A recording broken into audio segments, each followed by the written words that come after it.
I'm currently in Rhodes in Greece. I'm staying in the old town, which is literally that. It's confined within the walls of an ancient castle, complete with cobblestone streets and everything. So it's really cool. It's one of those things that really make me feel like I'm travelling around the world. And it seems like a real nice spot that I'll get to have a look around over the next few days. Yesterday's flight was from Cannes in France. Cannes was a really cool spot. I was only there for 1 day. The flight here was uneventful. I went over the top of Italy, over the top of the Greece mainland, and then through the Greek islands. I landed in Rhodes, which is basically one of the easternmost Greek islands. The flight itself was a pretty non-event, whereas the landing wasn't so much. The airport management, as you may have read, come out and asked who I was and what I was doing, which isn't good.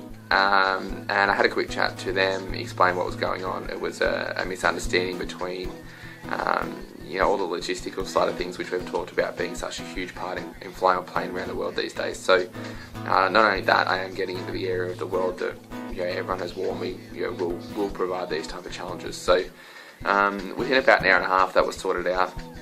I was sweaty, hot and bothered, and not in a real good mood. And I was in a taxi on the way to the motel here. I then get lost in the old town on uneven cobblestone streets in a flight suit, looking like an absolute idiot with about 14 bags. So I was pretty happy to get here and turn on the aircon. Today, we are trying to plan ahead. As you know, Egypt issues have meant that we have had to reroute the flight through Aqaba in Jordan instead of Aswan, Egypt, and then from Aqaba onto Muscat. So I'll have tomorrow and the next day here in Rhodes.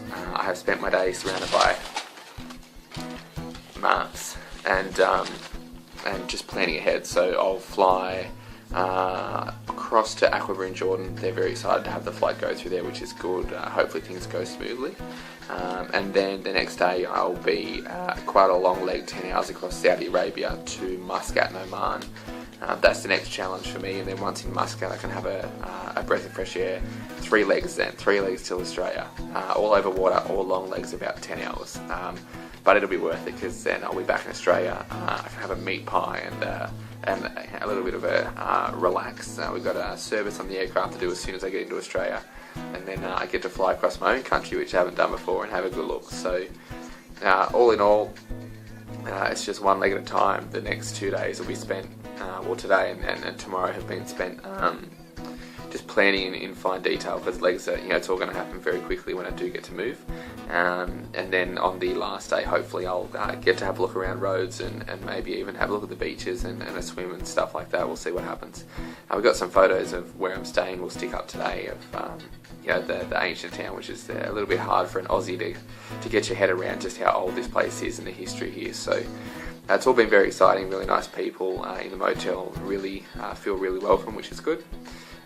We should be all planned and on track, and then once we are in Oman, we'll be back on the original planned itinerary and also the route, which will be good. And we're all set for an arrival still back home with the Royal Australian Air Force roulettes on Saturday the 7th, Saturday morning at Albion Park Airport. So keep up to date on Facebook and Twitter, and I'm sure you'll hear more about that as it nears.